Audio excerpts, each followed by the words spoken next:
Selamat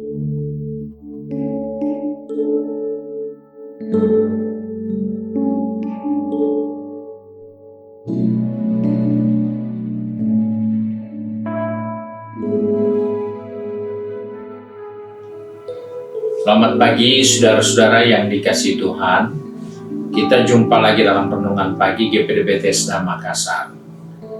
Pagi ini saya akan baca dari buku 1 Petrus pasal 3 ayat 10. Firman Tuhan katakan seperti ini. Siapa yang mau mencintai hidup dan mau melihat hari-hari baik, ia harus menjaga lidahnya terhadap yang jahat dan bibirnya terhadap ucapan-ucapan yang menipu. Puji Tuhan, Rasul Petrus dalam ilhaman Roh Allah mengingatkan kepada orang-orang percaya supaya mereka bertanggung jawab untuk melihat hari-hari yang baik, yang penuh harapan dalam hidup mereka. Tuhan merancangkan hari depan yang baik, yang penuh harapan bagi kita, tetapi kita harus berusaha untuk menjalaninya, mencapai hal itu.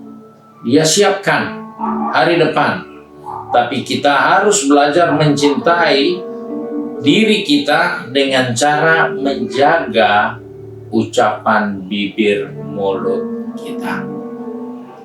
Sebab itu dia katakan yang mau mencintai hidup dan melihat hari yang baik, ia harus menjaga lidahnya terhadap yang jahat dan bibirnya terhadap ucapan-ucapan penipu.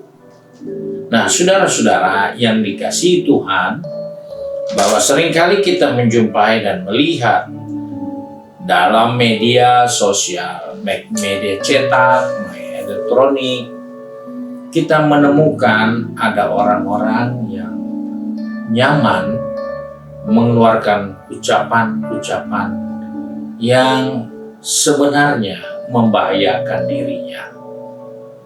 Petrus katakan, kalau mau menikmati hari yang baik, kalau mau menikmati hidup yang lebih baik, lebih berbahagia, maka jaga ucapan bibir mulut kita. Kecenderungan orang-orang menarik perhatian orang dengan bibir mulutnya, menfitnah, menghujat, dan lain sebagainya. Karena hujat atau fitnah yang diutarakan itu memberi dampak yang baik kelihatannya. Dan memang Salomo katakan, di dalam Salomo Amsal Sulaiman pasal 18 ayat yang ke-8 dia katakan perkataan fitnah seperti sedapan-sedapan yang masuk ke lubuk hati. Jadi perkataan fitnah atau orang memfitnah itu seperti sedapan, seperti makanan yang enak masuk. Dan masuk bukan hanya ke perut tapi sampai ke hati. Itu diulangi dalam Amsal 26 ayat 22. Dia katakan juga seperti itu. Dikatakan seperti sedapan-sedapan perkataan pemfitnah masuk ke lubuk hati. Nah, ini hal-hal yang merugikan bagi orang-orang yang menggunakan fitnah. Ini merugikan bagi orang-orang yang suka terbiasa menceritakan hal-hal yang jahat. Kenapa? Karena dia tidak punya hari depan yang penuh harapan dan dia meracuni orang lain seperti sedapan-sedapan yang mengganggu dan merasuk hati orang. Dan orang yang menerima fitnah itu akan juga berbuat tidak jauh berbeda seperti berita fitnah itu sendiri. Karena itu yang akan mempengaruhi dia. Karena Alkitab katakan apa yang dalam hati itu akan keluar lagi. Itu akan muncul kembali. Dan itulah sebabnya Petrus ingatkan siapa yang mau mencintai hidup dan mau melihat hari yang baik. Kontrol perkataanmu. Kontrol pembicaraan. Karena mungkin banyak orang senang dengar kata-kata.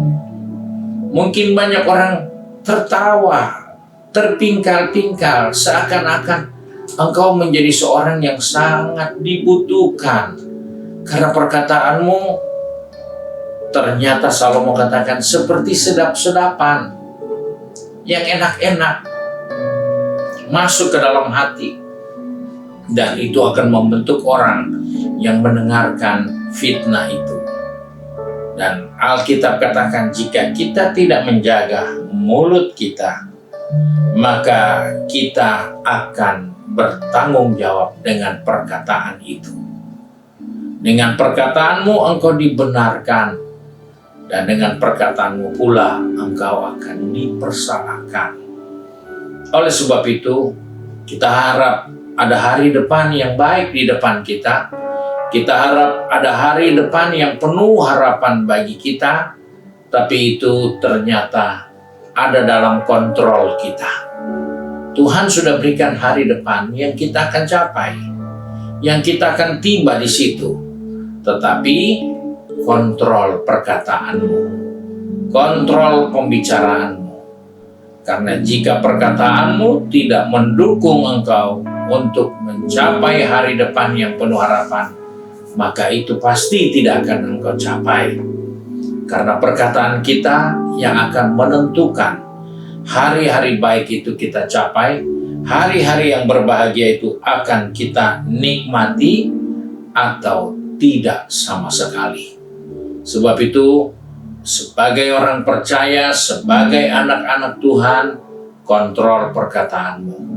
Hari depan sudah ada untuk kita. Hari depan yang penuh harapan sudah ada.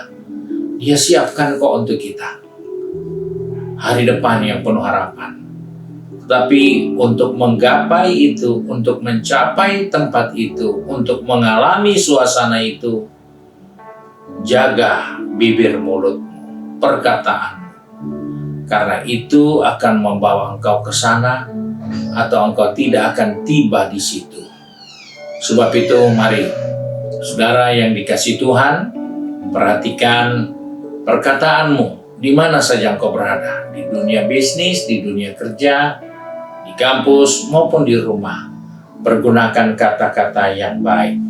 Karena ketika kita menggunakan kata-kata yang baik, Salomo pun katakan, perkataan yang diucapkan tepat pada waktunya adalah seperti buah apel emas di pinggan perak. Sesuatu yang mulia, sesuatu yang enak, dan sesuatu yang mulia. Apel emas di atas pinggan perak. Itu mewah sekali. Itu luar biasa. Dan apel makanan yang enak, makanan yang sehat, buah yang segar. Dan dikatakan itu seperti apel emas. Dan itulah perkataan yang terkontrol. Itulah perkataan yang selalu diawasi. Sehingga setiap perkataan kita akan menghadirkan hal yang menguntungkan untuk kita di hari-hari yang akan datang. Puji Tuhan, Tuhan berkati kita.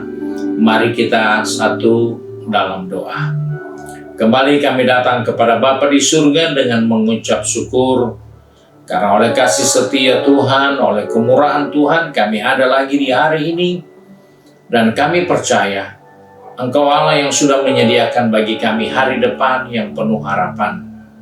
Sebab itu Tuhan, pegang tangan kami, atur langkah kaki kami. Juga beri penunggu pada bibir mulut kami.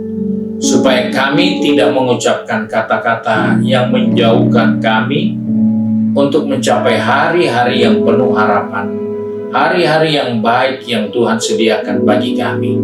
Sebab itu tolong anak-anak-Mu dimanapun mereka berada, yang sudah pergi bekerja, berbisnis, maupun studi, dan juga yang sudah sibuk dengan kegiatan di rumah yang rutin mereka kerjakan. Tuhan tolong kami supaya kami tidak menggunakan bibir mulut kami untuk menjauhkan kami dari hari-hari yang penuh harapan yang Tuhan sudah sediakan bagi kami.